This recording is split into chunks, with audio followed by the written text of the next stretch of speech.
आज मैं जो कहना चाहता हूं यहां पर, एक ऑर्गेनाइजेशन है हमारे देश में, 1941 में फाउंडेड एक ऑर्गेनाइजेशन है।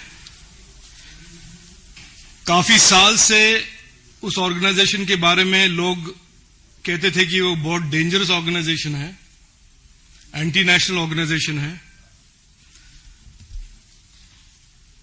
2018 में कांग्रेस के एक मुख्यमंत्री उमन चांडी जी ने कोर्ट में कहा था इस ऑर्गेनाइजेशन के बारे में कि ये बहुत ही डेंजरस ऑर्गेनाइजेशन है और एंटी नेशनल ऑर्गेनाइजेशन है।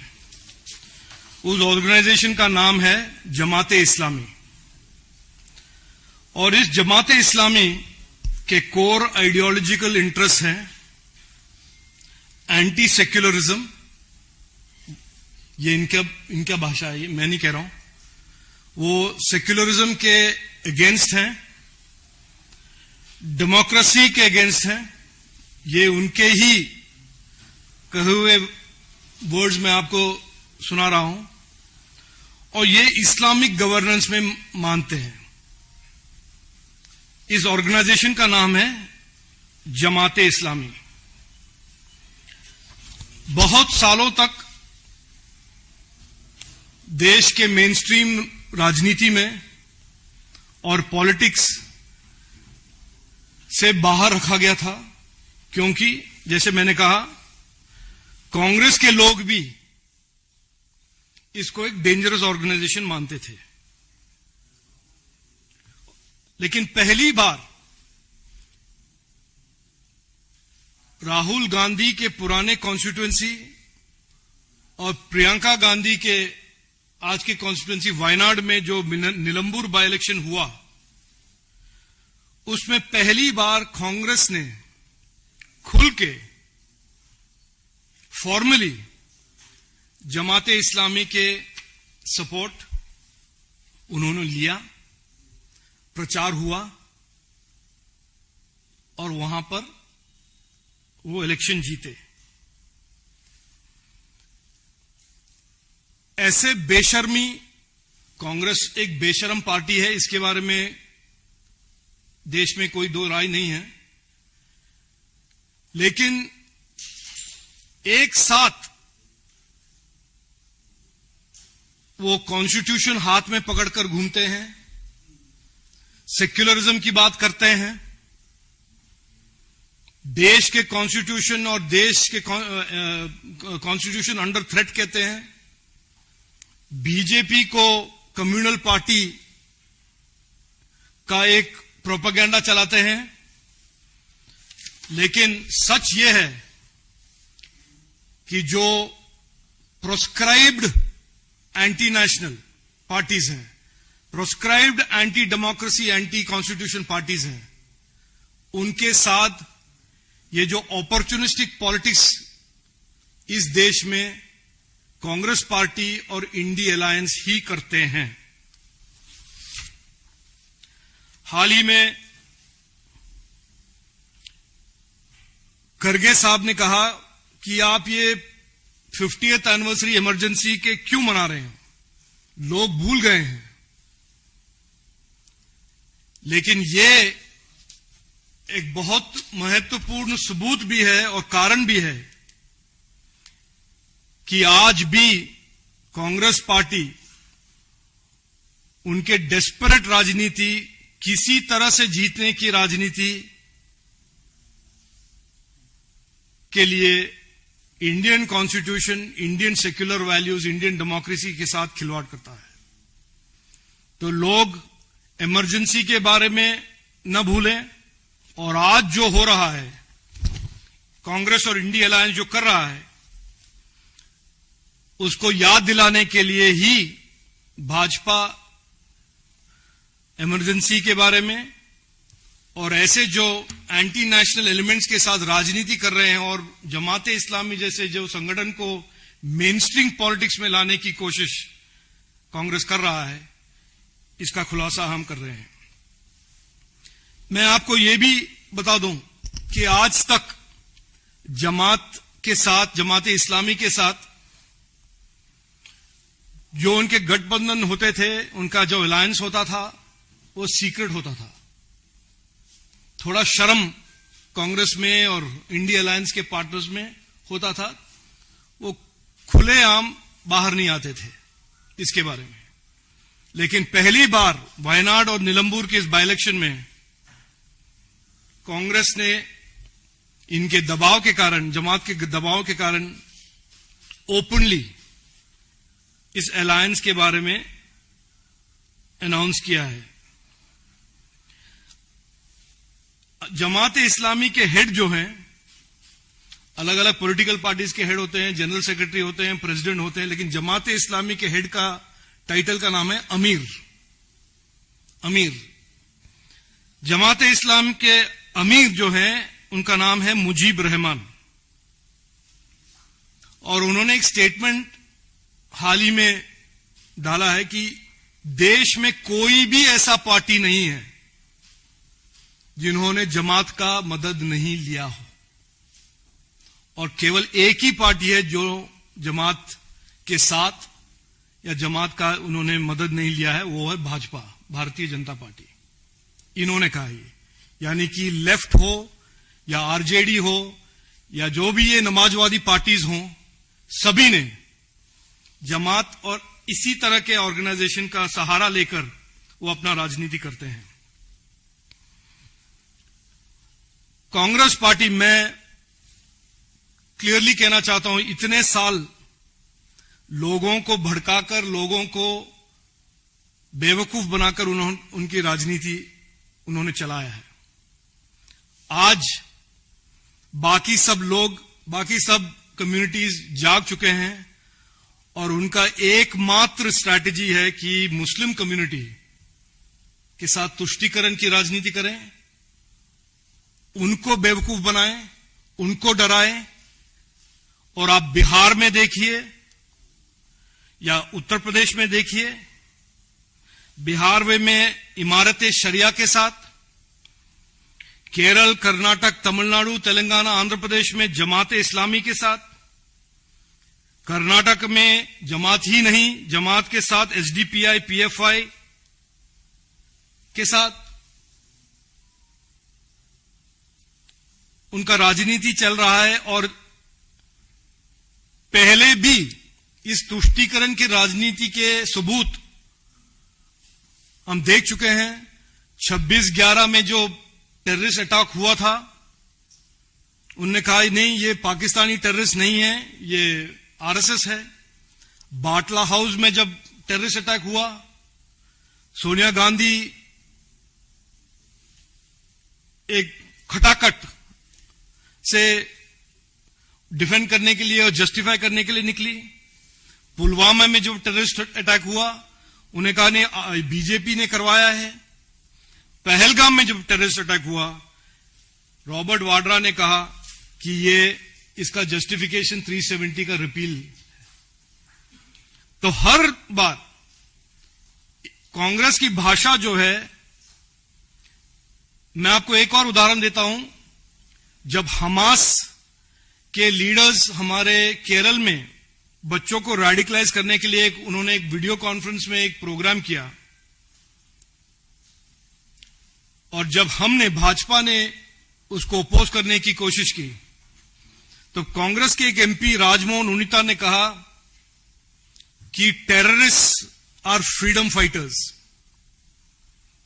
और यही भाषा सालों से पाकिस्तान ने पाकिस्तानी टेररिज्म को जस्टिफाई करने के लिए यूज किया है।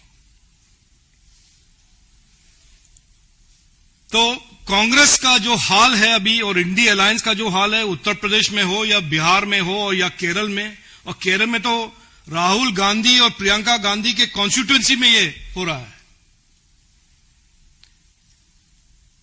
मैं मेरे फुल रिस्पॉन्सिबिलिटी के साथ कहना चाहता हूं कि एक बेशर्मी की राजनीति का एक हद है ये। उनके पास एक हाथ में कॉन्स्टिट्यूशन, मुंह में सेक्युलरिज्म, लेकिन राजनीति करते हैं जमात इस्लामी के साथ। यह है सच, सच्चाई यह है, और लोग जानना इस बहुत जरूरी है कि कांग्रेस की सच्ची राजनीति क्या है। इस बेशर्म राजनीति के पीछे उनके तुष्टीकरण और उनका डेस्परेशन है, क्योंकि विकास के बारे में या किसी और लोगों के मुद्दों के बारे में उनके पास कुछ कहने के लिए नहीं है। आप देख रहे हैं कि कर्नाटक में क्या हालत कर दिया है उन्होंने, तेलंगाना में क्या हालत कर दिया है इकोनॉमी का, और हिमाचल प्रदेश में क्या कर दिया इकोनॉमी का। विकास के बारे में उनके पास कुछ नहीं है कहने के लिए, गवर्नेंस के बारे में कुछ नहीं है कहने के लिए, बस करप्शन और अपीजमेंट। बस यही कहना था, आपके सामने मैंने रखा, और कोई प्रश्न हो तो मैं लूंगा। Thank you. जय हिंद। हाँ जी।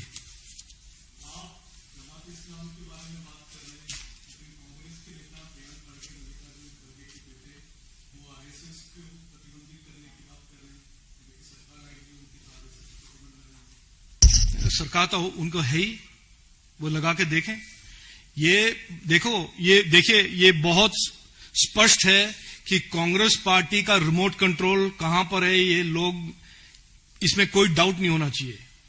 मैंने कहा निलंबूर और वायनाड के इलेक्शन के बारे में बाद, ये कोई कांग्रेस की जीत नहीं था, ये जमाते इस्लामी का जीत था। और ये जो हो रहा है बहुत ही डेंजरस ट्रेंड है कि ऐसे anti national, anti secular, anti constitution forces को कांग्रेस मेन स्ट्रीम पॉलिटिक्स में लेकर कांग्रेस पार्टी का जो रिमोट कंट्रोल उनके हाथ में दे रहे हैं। जो कर्नाटक में हो रहा है, मुस्लिम रिजर्वेशन कहो या एंटी आरएसएस का जो प्रोपेगेंडा वो चला रहे हैं, ये इसका एकदम सबूत है। तो अगर प्रियंक खरगे को कुछ करना है और लोगों को भड़काना है, मुस्लिम कम्युनिटी को बेवकूफ बनाना है, वो करे। एक तरह से प्रियंक खरगे का जो बयान है, खरगे साहब का जो प्रश्न था 4 दिन पहले कि आप इमरजेंसी को आज भी लोगों के सामने क्यों रख रहे हैं, क्यों याद दिला रहे हैं, बाप ने पूछा, बेटे ने आंसर दे दिया। हाँ जी।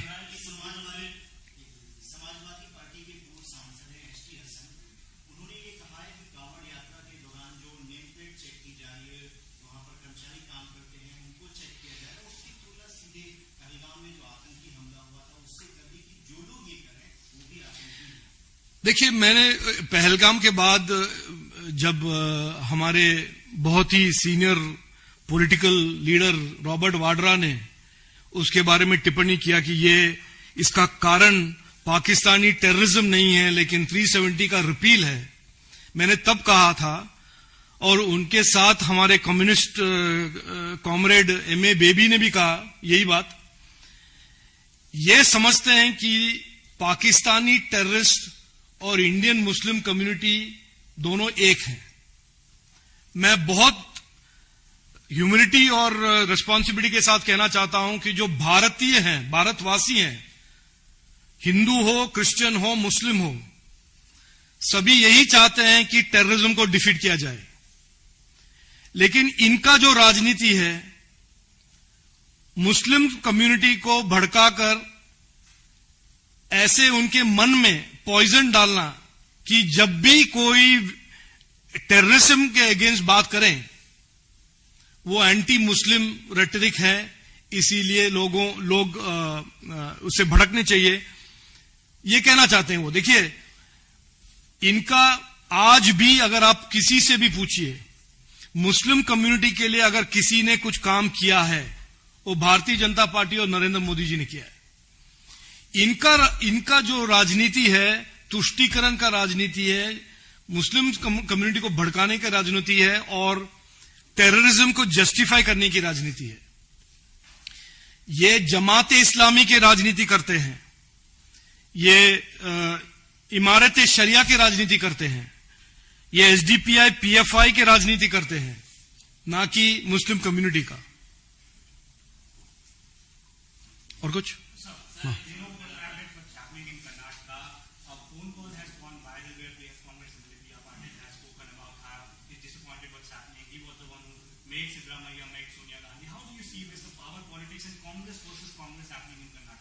No, this is exactly the point I am making, Mohit, that Congress party today is reduced to a party. Look, since 1941, Jamaat-e-Islami existed in this country. But why has Jamaat-e-Islami suddenly in the last 15 years risen to prominence in national politics? Why is Jamaat-e-Islami today dictating what Congress's politics is about? Why is Imarat-e-Sharia deciding what India Alliance's politics in Bihar is? It is because this party, this Congress party, which used to be once upon a time India's largest national party, has nothing to offer for the people of India, people of Bihar, people of Karnataka. They represent today, and I say this with the fullest responsibility, they represent corruption and appeasement. These are the twin planks on which Congress's political strategy under Rahul Gandhi is based on, was based on, is based on, and will continue to be based on. The Karnataka economy is in shambles. The ministers in Karnataka themselves are saying there is no money for development. Just before 2023, Karnataka was one of the strongest economies. 2 years ago, Karnataka was one of the strongest economies in South India. What happened? Congress happened. Rahul's Congress happened.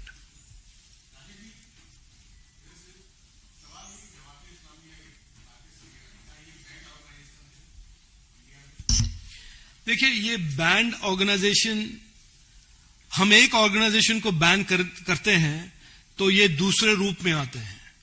और देखिए, ये इनका एक जमात-ए-इस्लामी आज कोई outlawed organisation ही नहीं. उनके पास media है, टीवी चैनल है, न्यूज़पेपर है, और उनके एक पॉलिटिकल फ्रंट पार्टी भी है, वेलफेयर पार्टी.